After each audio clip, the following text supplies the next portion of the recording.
I think Kanye's influence on music is something that, and I think a lot of people get mad when you talk about Kanye. I've had people and ask about, like, in the hip hop lectures that I give at different universities, a lot of people will, you know, I'm not be uncomfortable with how much that I praise Kanye's music. But the thing is, I always say, other people care more about the opinions of music artists than I do. Like, I don't care what Kanye West thinks about politics. You know? I don't. I go to Kanye West for music. He is a musician. That is what I go to Kanye West for. And that is what I judge the art. I'm not I don't know him. I haven't built these fictitious relationships where I feel like you have to be a good person to be a good artist. Like that's not the case. And I don't know why we think because somebody. See, I don't understand that. Why do we think that music artists have to be good people? I don't know. Or that celebrities are good people. Celebrities, in general. Yeah, really just celebrities. Why do we hold celebrities to? There's not many other people in your life that you expect to be good people. Does your garbage man? Do you care if he's a good person? Do I care about the person across me when I'm driving, like, or in the opposite intersection? Like, no. Do you care if they're a good person? Do you care if the person who mows your lawn is a good person? Do you care about his views on politics or his relationships with women or anything really? I mean, do you care about why does the person who provides me music have to be a good person? I'm not going to these people expecting them to enlighten me with, like, global affairs. Like, I'm not looking for that. And I think what it is I think it's because you because you listen to their music so much that you feel like you know these people, and you build this parasocial relationship with these people where it's to the point where you're like, I've heard so much about their lives through their music that you are now in belief that you know them as a person, but you don't. No. And I don't care to. Yes. I enjoy you for your music that inspired me. And that's what I will praise. I don't you as a person, what you think in your, I don't know. And I think social media has made it worse. Absolutely. It's made it worse. And, like, when you get older, I feel you just have a certain level of discernment, like, that you don't have when you're younger. Because when you think about your favorite musical artists, actors, athletes, you look at them when you're younger as those role models or maybe, like, certain figures that you think are just, like, essentially superheroes. I know we talked about that earlier, but that's what you think of. And then you understand later that these people, especially as you see newer, celebrities that are around your age range right now at this point, right? And you're like, bro, you're human. Like, you know what I mean? You're no better. You just happen to have a platform or talent that has lifted you to certain heights. But ultimately, like, I'm not expecting to be, again, enlightened by certain people or to expect them to be actually genuine or good people because of the things that surround them or the industries that they're in. Do you think that a part of that, the reason why people try to hold celebrities to these standards is because there's like a subconscious jealousy because they're rich? I think because they're rich and because people, more times if you ask, want to be rich, they want to be in those places or in those seats that they occupy. I think there's this unnatural attachment to, like, the idea of who these people are. And then in the moment they're kind of, certain people, you can't tell them that their favorite actor or actress is a bad person. Like, you know what I'm saying? Yeah. Like, and because they want to obtain that lifestyle or they admire it so much from afar, I think they just have that unnatural, like, attachment to them, bro. It's like, it's that parasocial thing you was talking about. Yeah, where it blinds you. And I also think that there's a portion of it that is we made you rich, so you are expected to behave in a certain way. Wow. That we agree with. I never thought of it that way. Because we made you rich. Yeah. And I think that it's interesting because it's like, but we weren't with it. We didn't help make College Dropout. We certainly did not. So it's like, we consumed it, but, like, he made it. So it's like, do you owe me something because you made an album that I enjoy?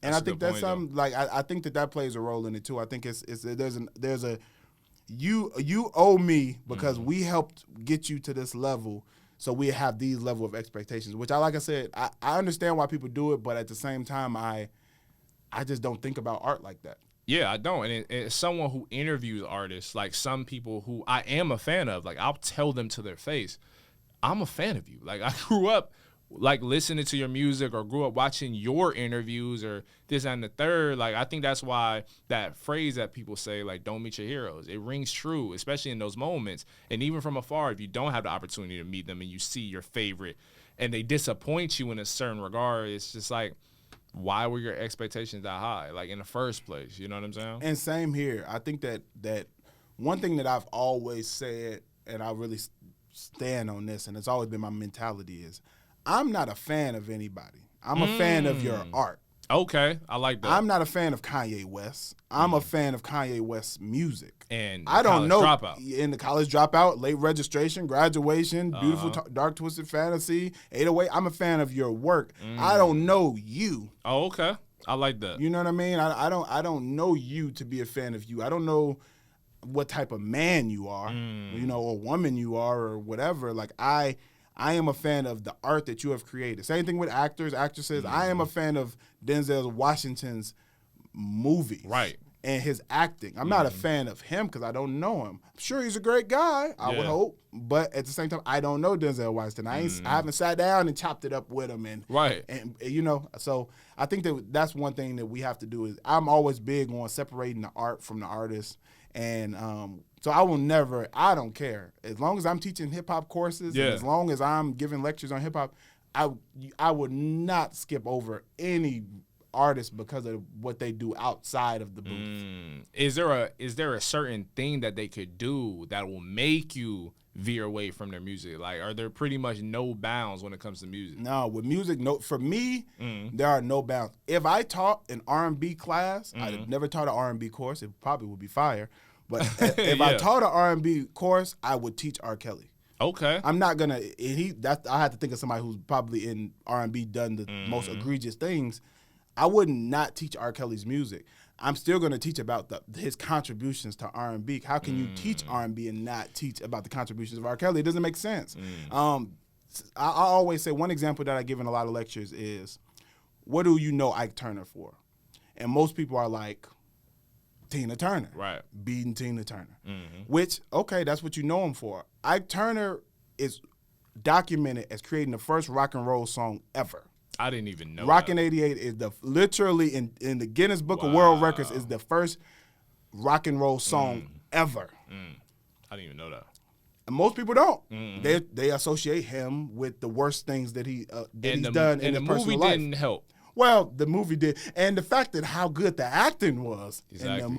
She played Tina better than Tina. Angela Bassett is Angela one Bassett. of my favorite actors. When I think of Tina Turner, I think of Angela Bassett, which is, you know how That's good crazy. of an actress you have to be for me to now think of you as the person instead of the person as the person. Or when they think of Ray Charles, they think of Jamie Foxx and Ray. Absolutely. You know what I mean? That's another person who played the role so well that it's like you attribute them to the person now. Right. So that's one of those. But I always say that because it's like, can we disregard somebody's contributions to entertainment because of what they did in their personal lives?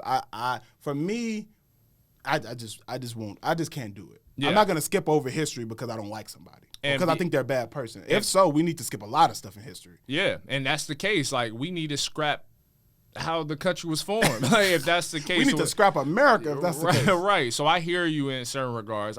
I agree with you. I can't separate the music from the artist, the person. You know what I mean? I also can understand how someone is like, turn that off. I can't do that. Oh, 100%. I also understand that. Oh, I get it. I get when people do it because some of the songs don't hit the same for me either. For certain artists, when I hear it now, it's like, yeah. You know, I get why it's hard for people to do it, especially for certain artists who are singing about certain things that they may have done that are foul. So I can I 100% understand why some people can't detach it. I just am somebody who like I said, I'm not a fan of people. For sure. You know, who I don't know. And I'm a fan of people in real life who I've met, who I'm like, man, I'll tell somebody quick, Earl's a good guy. I know Earl. I've hung out with Earl. We broke bread. I know that you're a solid individual. I don't know Usher. Right. You know what I'm saying? Like, I Right. don't know him as a person. You know what I mean? I love his music. But so that's what I can judge him based on, you know? And I can't judge people based on their worst qualities when I don't know any of their good qualities because I don't know them. That's a good rule of thumb. And our culture is interesting. Like, I'm talking hip-hop culture, who we kind of, like, place out, say, you're not of, or you're not us. You're not like us. But then it's interesting that somebody can promote, like, you know, murder and all these other things, and we embrace them with open arms. So, like, our culture is, like, fickle when it comes to that anyway. 100%. You know what I mean? You can 100% sing about shooting people. And take it up a notch, you could shooting other black people. Yeah. And that's perfectly fine. You can glorify drug abuse in every song. And you can talk about getting high and make getting high sound like the coolest thing in the world in all your music. And that's okay. Right. That's not a cancelable offense. You know what I mean? You know what I mean? And so, you know, I think that, like I said, I think separating art from artists, for me, I always think it's important just because we don't get to rewrite history because we don't like people. Yeah. Yeah. You know, or because people have done things that are egregious and that are disgusting that we disagree with. That doesn't change what they contributed to culture or to art. You know. Yeah. Yeah. Absolutely. I don't even know how we got here. But I love it. But I love this is that a we conversation got here. that needs to be had more often, I feel like. In these spaces. It's a conversation that's missing within especially when it comes to music. Absolutely. Because I you know, I don't even think people don't even do it with actual art. Like paintings, like you don't care what if the person who painted the picture, it was a good husband. Right. If they cheated on their spouse or if they were abusive. Like, nobody even thinks about that when it comes to looking at an actual painting. Yeah. It's really just like with music. Even in film sometimes. Like, Roman Polanski as a director, great. As a human, by all accounts, seems like a terrible human being. Real weirdo. Certified. But people still appreciate his films. So it's just like, okay, and I'm not saying I side, bro is weird. Like, you know what I'm saying? Like, there's no ifs, ands, or buts about that. Absolute weirdo. But it just shows you the split, the dichotomy of it all. You can appreciate his films and you separate him from his art, but you kind of like, you know what I mean? You still got to acknowledge the fact that bro is weird at the same time. Where do you fall on either side? Like, people have interesting thoughts when it comes to that, or make interesting decisions when it comes to that too. Mark Wahlberg.